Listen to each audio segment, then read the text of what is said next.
Apologies for being just a little tardy. We wanted to make sure the president wrapped up before we got started here.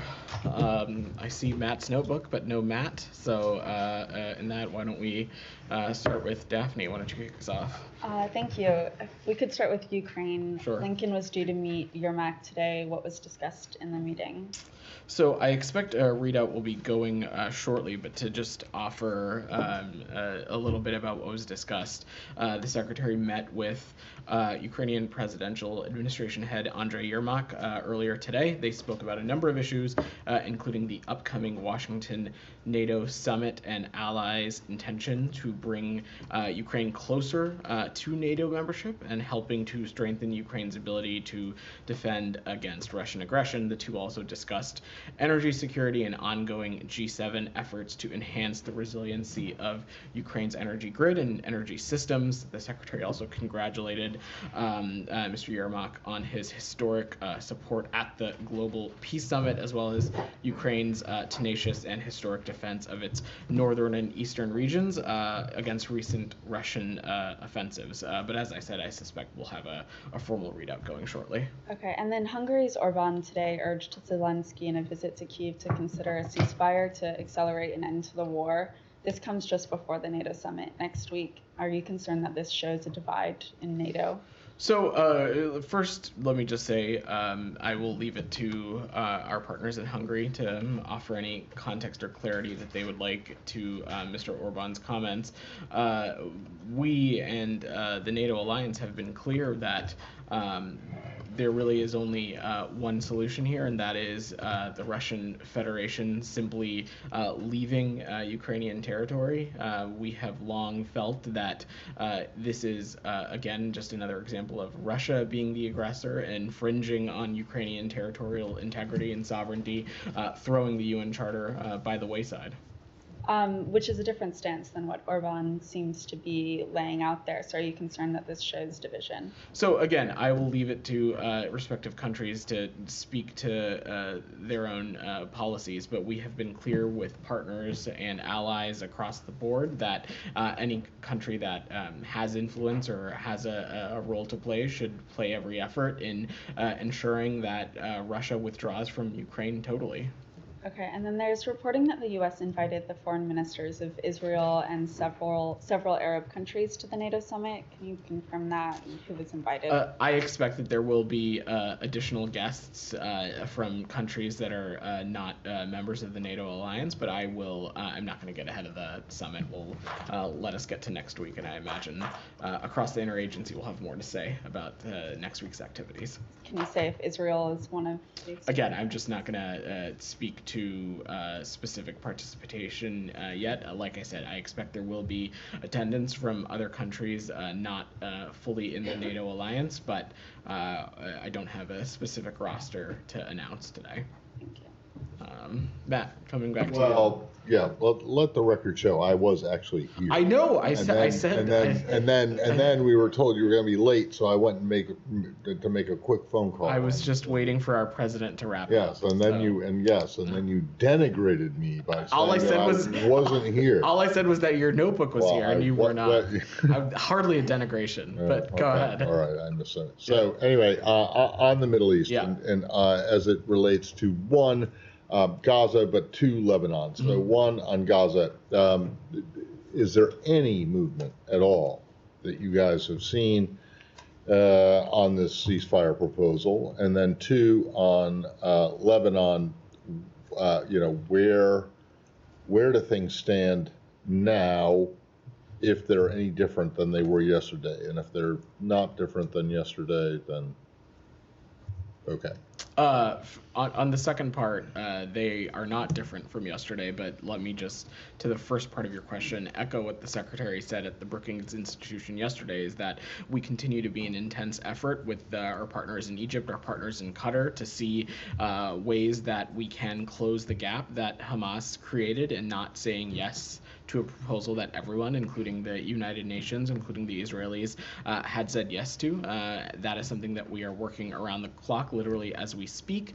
And in the context of Israel's northern border, as I said yesterday, restoring calm on the Blue Line continues to be a priority, and we believe that a ceasefire in Gaza could bring about a calm to the conflict in the north as well, creating conditions for the displaced in both Israel and Lebanon to return home, and that's something we're going to continue to work towards. Okay, so as it relates to Lebanon, you don't see anything over the last 24 hours that makes you more or less, or I don't know, is there anything that you see that makes you more or less concerned about? Matt, I have seldom offered specific analysis to events like that. I will just leave it broadly again that this is an immense priority for this administration. We want to see calm along the Blue Line. We believe that it needs to be a priority for not just Lebanon but also Israel, and this is something that we're continuing to work through. Could I Sean, follow up? I know he doesn't work in the building, but Amos Hochstein is in Paris, if not mistaken. Can you say anything about why he's there, what the U.S. is trying to do? I don't have any updates as it relates to Mr. Hochstein's travel. I'm sure my colleagues at the White House and the National Security Council would be happy to offer any information, and we'll also check with the team. We'll also check with the team to see if there's any context to offer from this building. I'm sure they would, Matt. No, I don't think that. Maybe other questions in the Middle East have some things on other topics. Why don't we see if there's anything more on the Middle East region, and then I'll come back to you. Camilla's had her hand up. Saeed, I promise I will get to you. Go ahead. Thanks, Vedant. Sticking on Lebanon, the New York Times is reporting that Israel's top generals want a ceasefire to start as soon as possible without Hamas having to be eliminated, that Hamas could still remain in power. They want to do this in order to reportedly to get the hostages out, which is something that everybody wants. Do you have a comment on that at all? And obviously this is no surprise given that we've seen IDF spokespeople come out and say Hamas cannot be defeated, and is there anything that you can give us on that? So I'm just not going to offer analysis on the back and forth in terms of the negotiations and the assessments that might be ongoing as it relates to the ceasefire proposal. What I can say is that when President Biden laid this out a number of weeks ago, we made clear that this three-phased approach that the UN Security Council endorsed, that Israel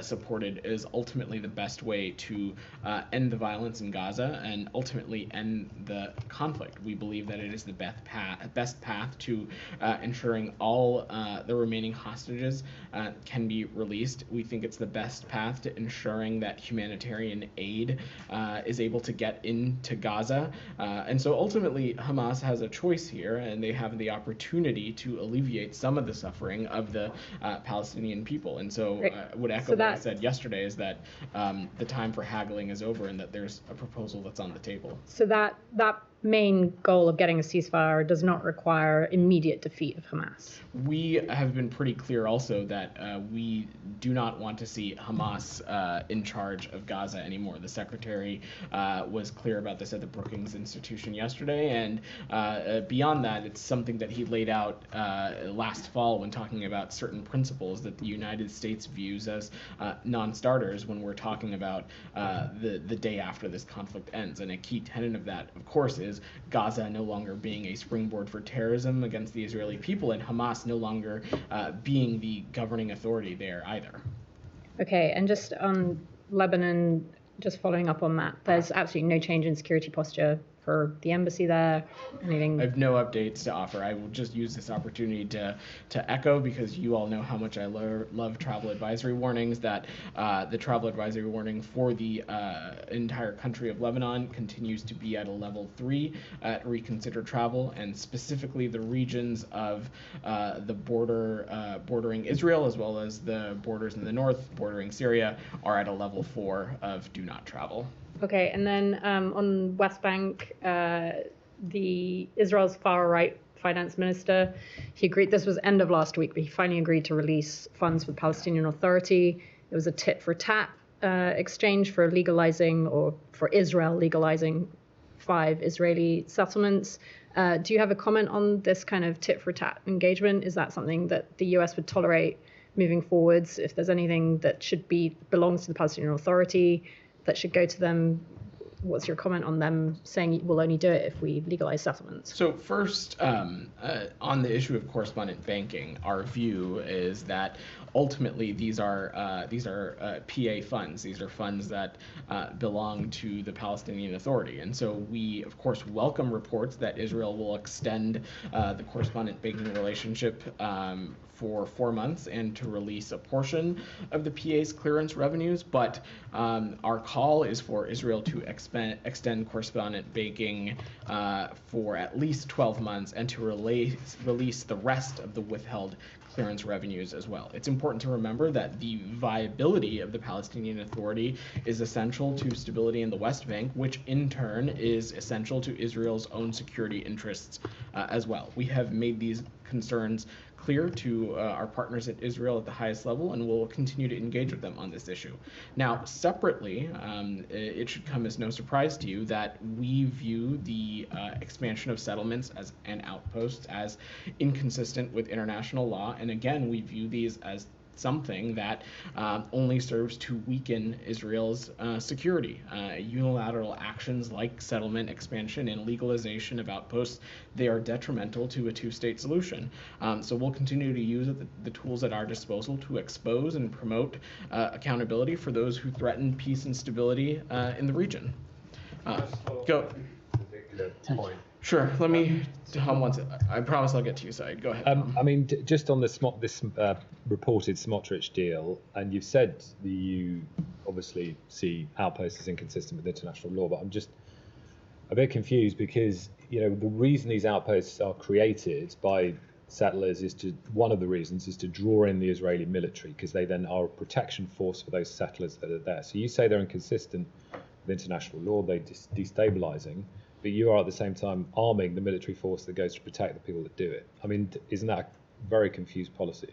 So we have a security relationship with the government of Israel, Tom. That is no surprise to you or anybody in this room. Let's also remember that Israel, when we talk about their security relationship and the threats they are facing, it is not simply just about the West Bank and Gaza. They have threats that they deal from other malign actors in the region. Hezbollah in the north, Iran and other proxies that partake in destabilizing activities across the region. Now, when it comes to the provision of specific arms and articles, whether they are used in Gaza or the West Bank or used in other operations that our partners in Israel are conducting, there are clear protocols and policies in place, as well as our continued engagement to ensure that security assets are, when used, that their impact on civilians are minimized and that they are used in accordance to the way that the United States has provisioned them. That does not detract from our long-standing view that such kind of settlement activities is inconsistent with international law, and ultimately, when we're talking about a more peaceful, more stable region, it's a detraction from that as well. But I don't ask, I just ask not because these are sort of one-off incidents, but this is systemic. Outposts, and now they're being legalized by the finance minister as part of this apparent deal. Outposts are there, one of the reasons that they exist is very specific. It draws in the military to Palestinian-owned land, and in many cases is privately owned Palestinian land that is taken by settlers. So it's more than just inconsistent with international law. It would be seen by any objective observer as the theft of land. And the point I'm making is that you're arming the military force that goes in to protect the people that do that. So when it comes to the oversight of the security assets that we provide to any country, including Israel, there are, of course, accountability measures and protocols in place to ensure that such assets are used responsibly. And but those protocols are not obviously in place for these particular actions because it's been going on for years and years. And now you have the Israeli government actually, as part of a deal, not to withhold, correspondent banking, which is. Tom, I stood behind this podium. These are not individual incidents. This is something that... Tom, I stood behind this podium a number of months ago to talk about how this administration used the Leahy Law to look into the use of American security assets in particular units that may or may not have been operating in the West Bank. So I don't want to get into a back and forth on the specific provision of arms, because that's a level of technical detail that we're just not in a place to get to. What I can say and reiterate again is that our security relationship with Israel is robust. It is far greater than just the West Bank and Gaza, that there are real legitimate threats that Israel faces in the region. But when it comes to the provision of American security articles, there are accountability measures in place that the United States continues to have at its disposal to ensure that those articles are being used responsibly and for its intent. But simultaneously, it is also true that it is our view that settlement activity and outposts are inconsistent with international law. But the point I'm making is, you say that's your policy, but it's actually not your policy. It's something you're saying, but what you're actually doing is militarizing the force that allows those outposts It absolutely exist. is our policy, Tom, and we have taken a number of steps. So many of these are on land. It absolutely is our policy, and over the course of this administration, especially in the past few months, we have taken a number of steps to hold those accountable who we believe to be perpetuating violence and destabilizing actions in the West Bank. So, wait, Vedant, since you mentioned it, how is that Leahy review of the one unit? I don't have any updates for you, Matt. So in other words, there hasn't been anything done. That's not true. That's not true at all. That's not true? When I stood behind this podium and talked about it, they haven't been given a clean bill of health or given, given a that particular red unit, notice or that whatever particular unit, it continues to be under review. But on that same and for day, how long has Matt, that been please under don't review interrupt now? me. That same day, I also talked about a number of other units in which, consistent with the memorandum of understanding that we have with Israel, we worked to identify issues and remediate and rectify those problems, so the security relationship with those particular units could persist. The point that I'm making is that we have levers at our disposal. Okay, how long has it been since that's been under review? Yeah, that one unit? It would have been a number of weeks, and I don't have any updates for you. A number of weeks? Well, that could be like 52, that could be 100. It was not 52. I believe no, we last talked about this. But it's more than a month. Sure. I don't have any updates for you. The point that I'm making, Matt, is that... So where's the accountability then? We have a number of tools at our disposal, and you have seen this administration utilize them when it comes to the government what of have Israel. you utilized? What tool have you utilized so far, other than the 2,000-pound bombs, the suspension? We're talking about how we used Leahy vetting, but beyond that, there continue to be other processes. You haven't used Leahy vetting. You haven't suspended because anything. Consistent with Leahy vetting is identifying paths to remediation and rectifying that problem. What other accountability measures have you used, other than the one small shipment of weapons that has been held up? Matt, what I said was that there are levers at our disposal, and we have spent a number of times talking about them. The Churg process is an example. The Leahy process, the Churg. Yes, don't act confused. We have talked about the Churg process a number of times. And the Leahy process. The Leahy process has resulted in what? Matt. So far.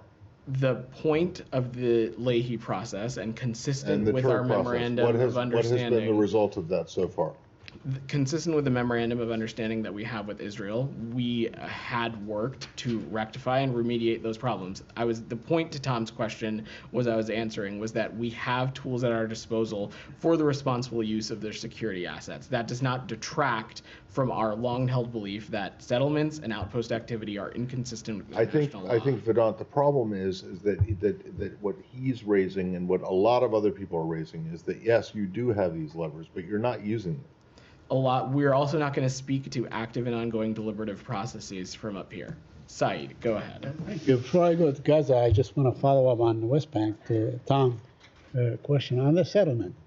Is there any evidence, do you have any evidence that the Israelis listen to what you say, your expression of displeasure with the settlement and so on, let alone heed your warnings and so on this settlement? Has there been a shred of evidence over the past so many months? Now, you've spoken against the settlement and the spirit of settlement. do you have any evidence that they actually said, okay, now we better stop because the United States is getting angry? I'm not going to speak to private diplomatic conversations, Saeed, but over the course of this conflict, when we have raised things with our partners in Israel, they have heeded our feedback, and I'm not going to parse it more specifically than that. But this is actually, I mean, that's a physical thing that you can point to.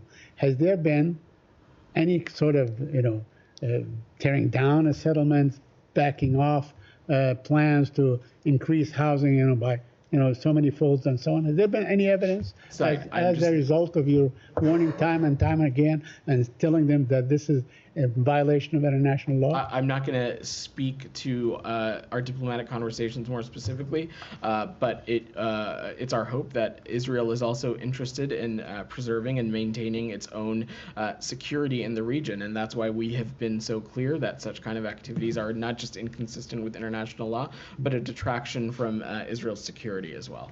On Gaza, I wanted to ask a couple of questions.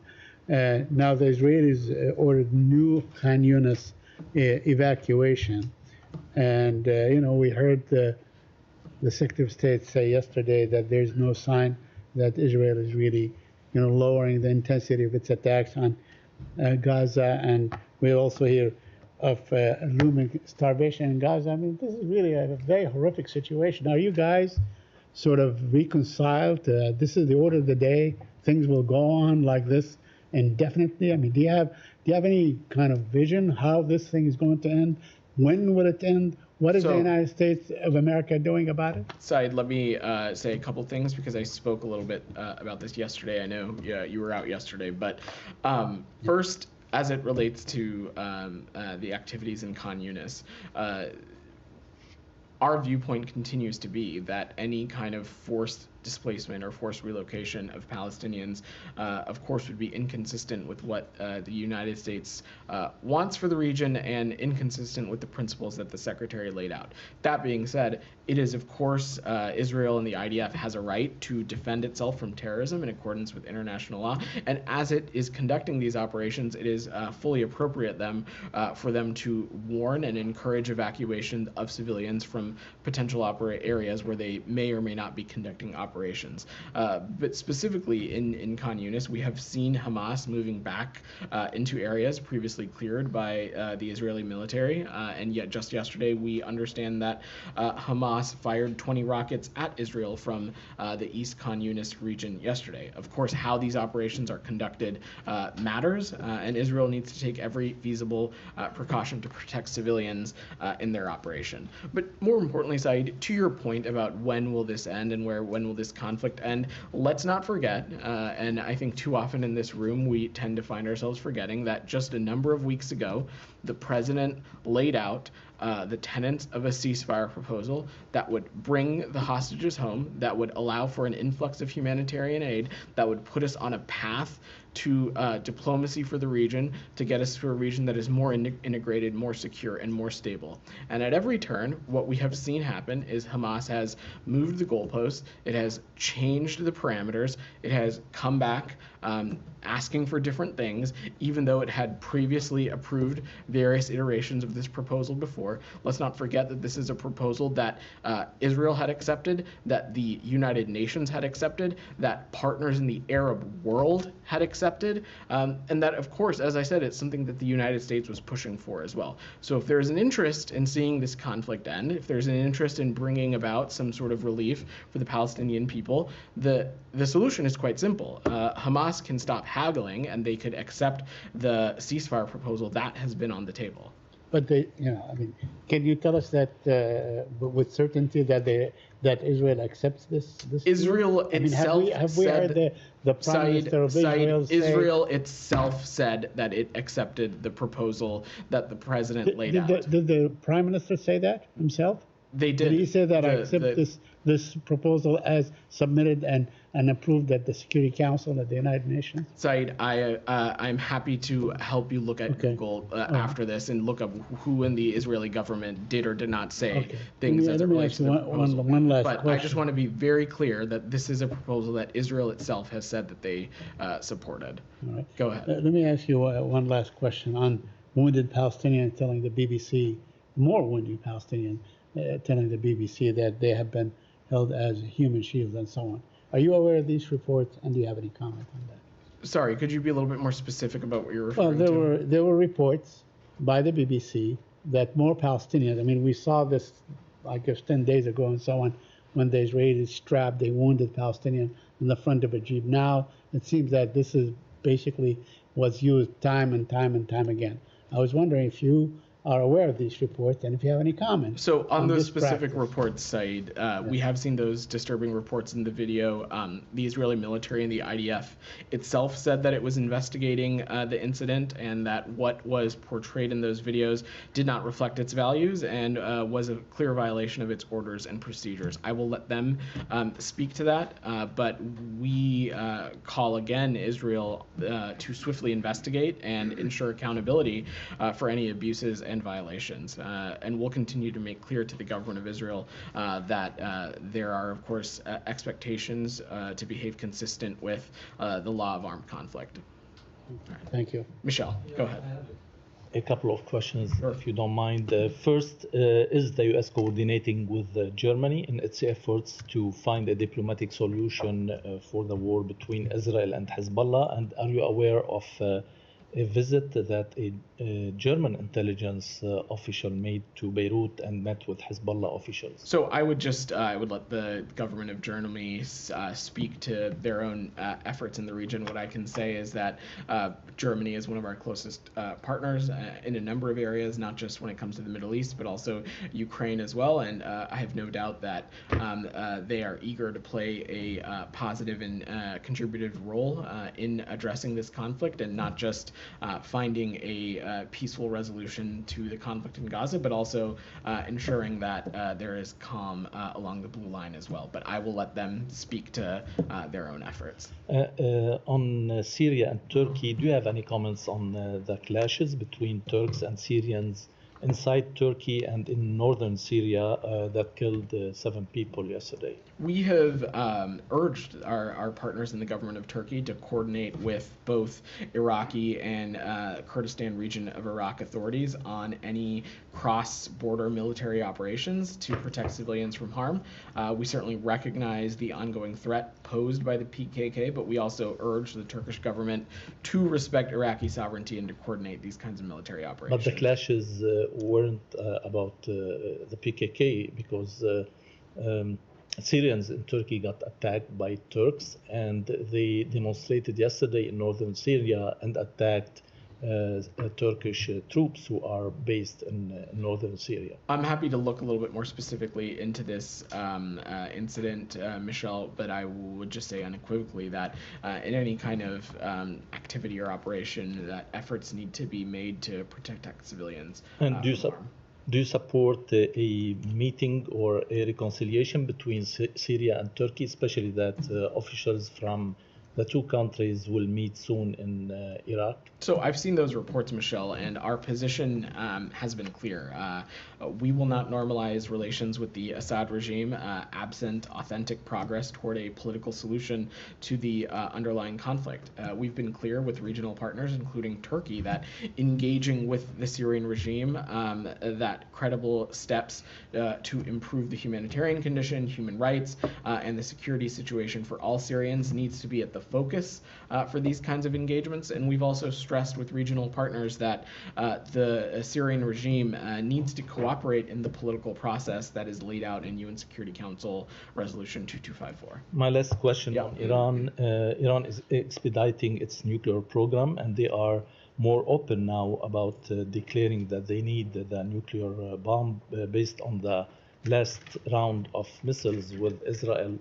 What's your comment on that? So, since the onset of this administration, the President Biden, Secretary Blinken have been clear that Iran will not be able to obtain a nuclear weapon, and so that continues to be our goal and focus. I don't have any updates to offer beyond that. Sean?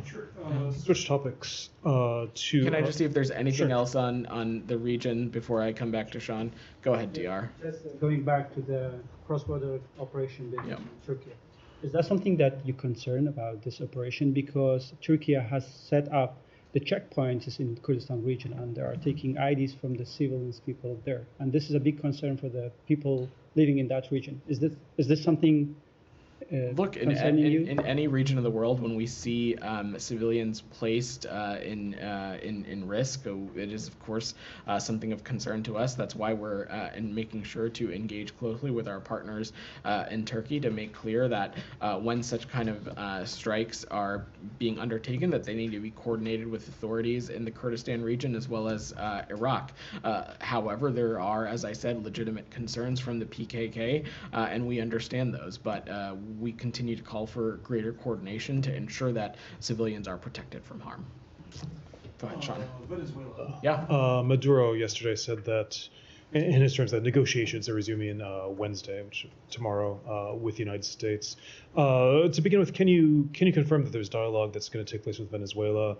Obviously, from his perspective, he's looking for sanctions relief ahead of the elections. Can you say if that's something on the cards? So I'm just not going to get into the specifics of our diplomatic engagements beyond just saying that in the context of Venezuela, you've heard us say this before, we of course welcome dialogue in good faith, and we support the Venezuelan people's desire for competitive and inclusive elections on July 28th. And we are clear-eyed that democratic change will not be easy and certainly requires a serious commitment. We're going to continue to work with the international community and democratic actors in Venezuela to support the aspirations of the Venezuelan people. I will also just add that in our viewpoint, it continues to be the case that the full implementation of the Barbados Agreement offers the best path to restore the democracy that Venezuelans deserve, improve economic and humanitarian conditions, as well as address the migration crisis as well. So you're saying welcome dialogue in good faith. I mean, can you say that if is that what you expect to happen with Venezuela?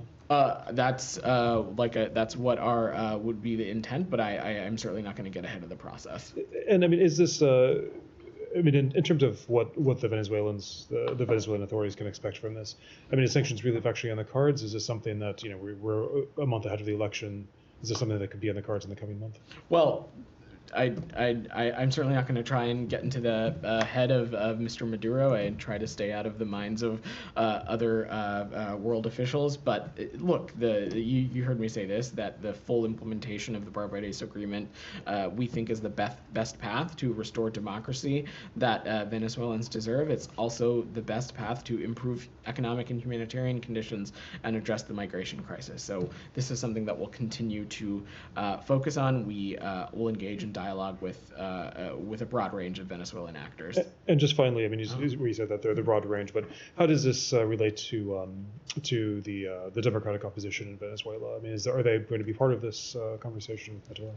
So we continue engaging with the democratic actors in Venezuela continues to be a part of our engagement as well. And as you know, we engage with a broad dialogue and a broad range of voices in Venezuela, and that is going to continue to be the case. We'll maintain regular and ongoing engagement with the representatives of the democratic opposition and our diplomatic partners as well.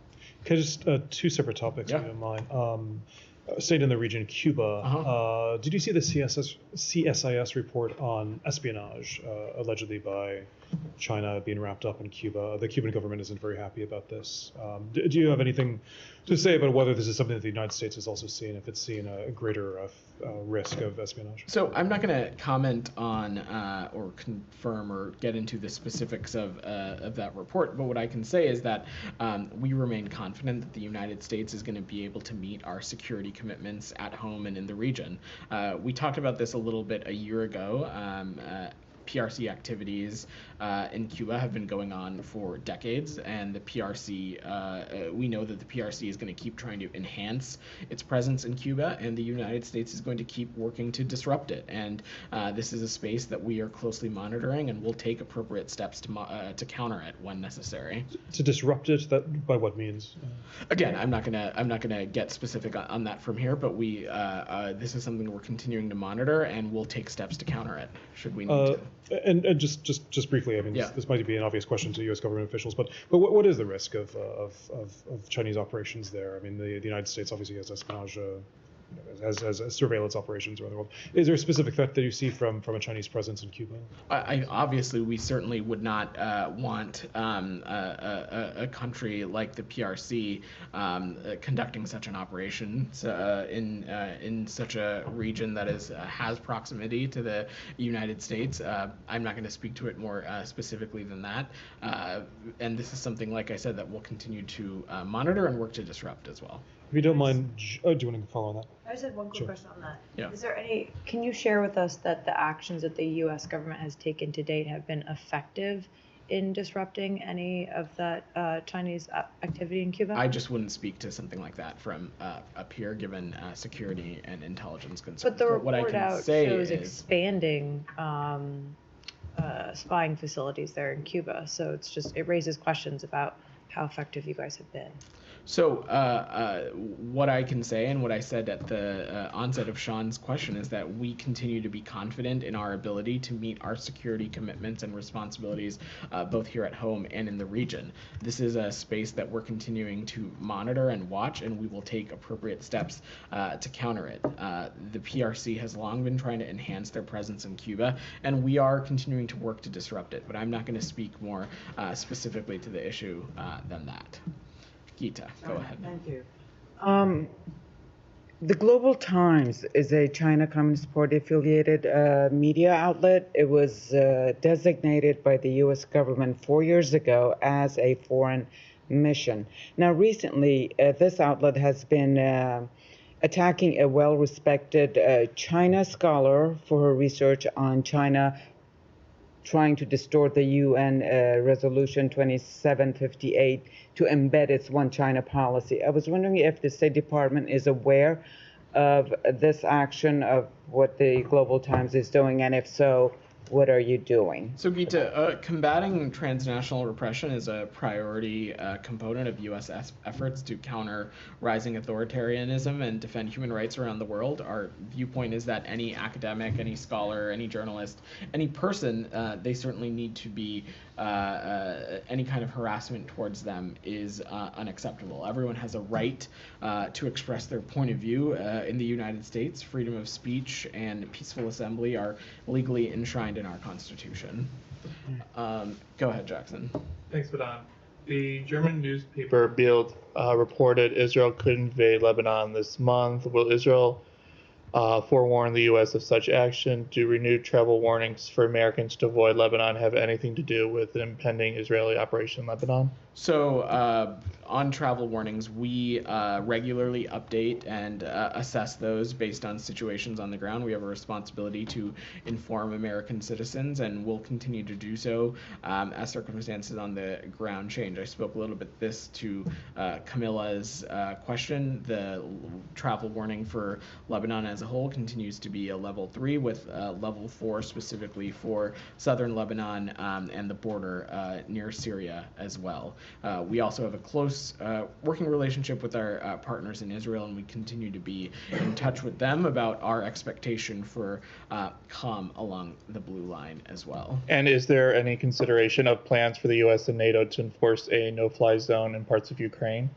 I have nothing to update on that right now. Thank Alex, you. go ahead, and then I'll come to you, Kylie. Thank you, Vedant. A couple of topics. I'll circle back to your conversation, your answers to Daphne's question about earmark meeting, with a caveat that there is still a result coming up. But I was wondering if the secretary came out of that meeting with a better sense of Ukraine's current urgent needs. We have heard, renewed calls for long-range, weapons, and of course, lifting all the restrictions that Ukraine thinks that only are helping Russia to save its air bases. So, Alex, let me just say that the United States and Secretary Blinken, of course, we are unequivocally paying close attention to what are Ukraine's needs. In addition to, of course, Mr. Yermak, we remain in touch with a number of officials in the Ukrainian government, as well as they continue to defend their sovereignty and territorial integrity against Russia. The Secretary of Defense talked a little bit about it this morning in his bilateral engagements. The United States is continuing to work on an additional security assistance package. I expect we'll have more to say on that forthcoming, but we are acutely aware about what Ukraine's needs are, and we're continuing to work hand in hand with them to ensure that they have what they need for their defense. Thank you. And on urban question, please help us understand what the department is thinking about what the work stage currently today looks like when you have Orban is out there trying to save and make Europe great again, and when you have Russia, a terrorist state, leading UN Security Council. So let me just say that if you're talking about Prime Minister Orban's specific visit to Ukraine, I will let his office speak specifically about his travels. But this, in our point of view, is an example of our European allies increasing their support for Ukraine because there is a collective recognition that Ukraine's fight to defend its people and its independence is part of a larger fight for democracy and international stability. And what we are seeing in Ukraine is not just a threat to Ukraine, it is a broader threat to European security. So this is something that Secretary Blinken has recently emphasized, and so we'll continue to engage with partners in the region as well. Kylie, on Russia's UN Security Council chairmanship, any comment on that? Not really. We wish them the best of luck. I have one more question. Come back to me later. Just on a different topic that we discussed briefly yesterday, the Doha conference. Yeah. Were the case of the 2 Americans who were detained in Afghanistan raised during that conference by Tom West? They were. So during these meetings, Special Rep West pressed for the immediate and unconditional release of U.S. citizens unjustly detained in Afghanistan, noting that these detentions impede progress in the Taliban's own desire for international recognition. U.S. officials continue to press for their release continuously and at every opportunity. And did the department walk away feeling like there was any forward movement on those efforts, or it was just raised? It was just raised. I have no updates to offer from up here. And what's the latest, if any, contact with those 2 Americans that you can share? I don't have any updates in terms of contact or any kind of consular access. That obviously would be a little unique given the Taliban.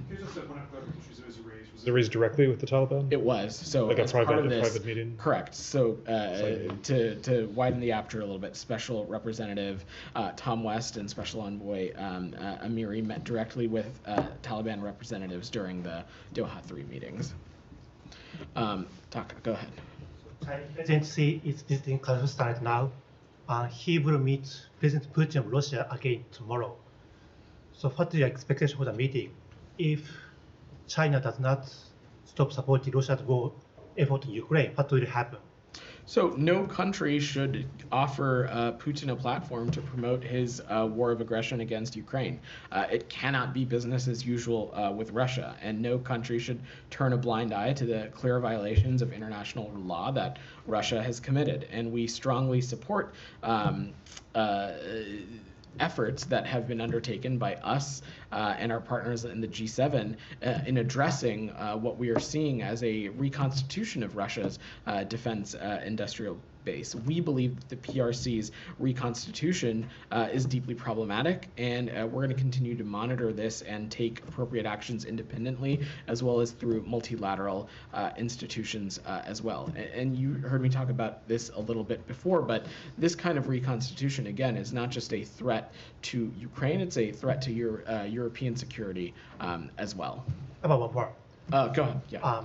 A mayor of a small town in the Philippines is accused of being a Chinese asset or Chinese agent.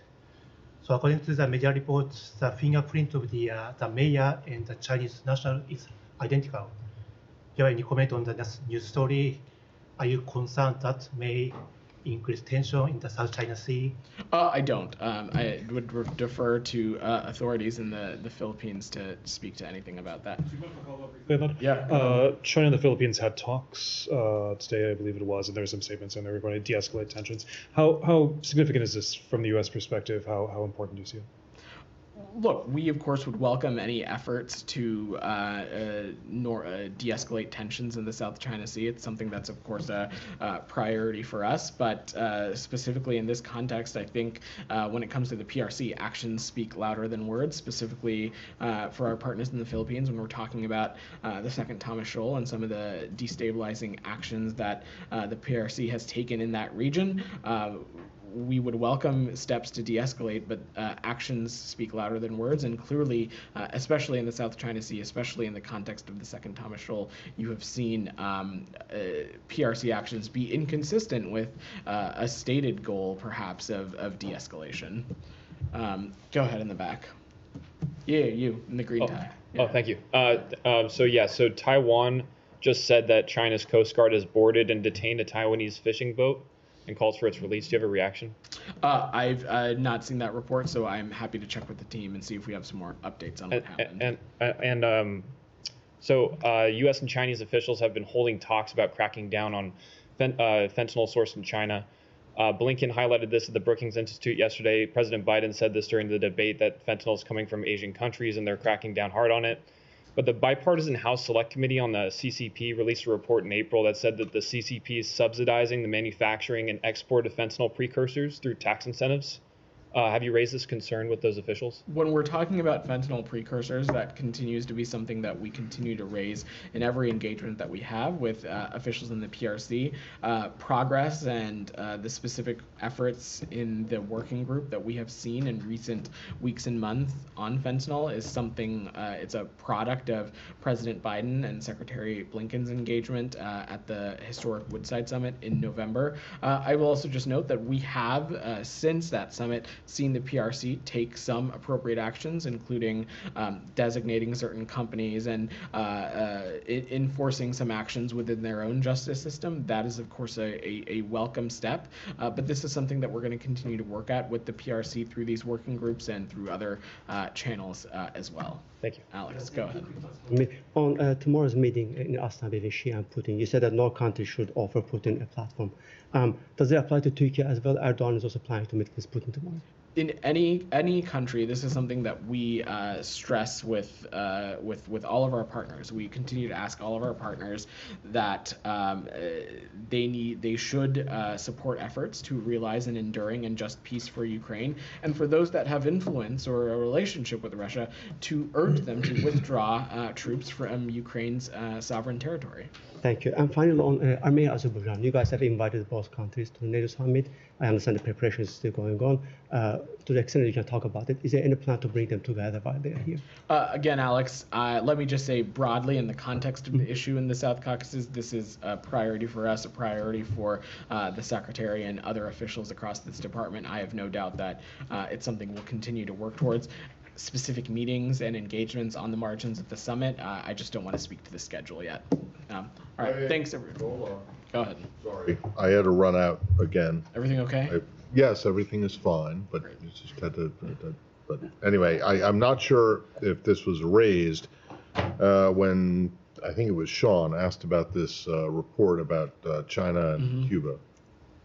Your response to it, as far as I could tell while I was on the phone from watching it on TV, was that yeah, you're concerned about this kind of activity given the proximity of it to the U.S. Is that essentially correct?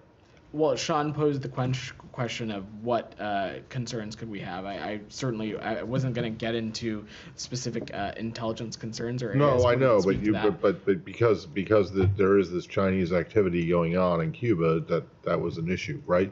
Did you say that or not? That was the premise of the question. Yes. Okay, so if that is a concern and a legitimate concern for the United States, why is it not a legitimate concern for China to be concerned about what you guys are doing with Taiwan? Taiwan is, what, 100 miles off the coast of China, and Cuba is 96, 97 miles off the coast of Florida? Matt, we have never at any point have any country is allowed to have any feelings that they would like to have. And when it comes to activities that the U.S. may or may not be participating in, certainly we wouldn't speak to those from up here. The context, the question was asked about this specific report speaking about PRC efforts in Cuba, to which I simply addressed that, one, we have seen efforts by the PRC to expand their operation in Cuba for some time now. We continue to have lines of effort in play to disrupt it. This is a space that we'll continue to monitor and take appropriate action as necessary. Look, I'm not suggesting that your concerns are wrong about Cuba. I'm just wondering why the Chinese can't have the same concerns about your activity in Taiwan, which includes, as far as I can tell, a lot more than what this report entails about China. Matt, that's certainly not something that I would speak to from this podium, but I also think that comparing us as a country to the PRC as a country, it's a little bit apples and oranges. I'm not. Yeah. No, that's not what I'm trying to do. I'm just trying to say that if you have concerns, legitimate concerns about Chinese presence or activity in Cuba, why is it incompatible for the Chinese to have concerns about U.S. activity in Taiwan? It's just not something that I would speak to from up here. Really? Correct. Okay, that's because that's not foreign policy. That's not. Matt, I just don't have anything to offer when it comes to that topic from up here. All right. Thanks, everybody.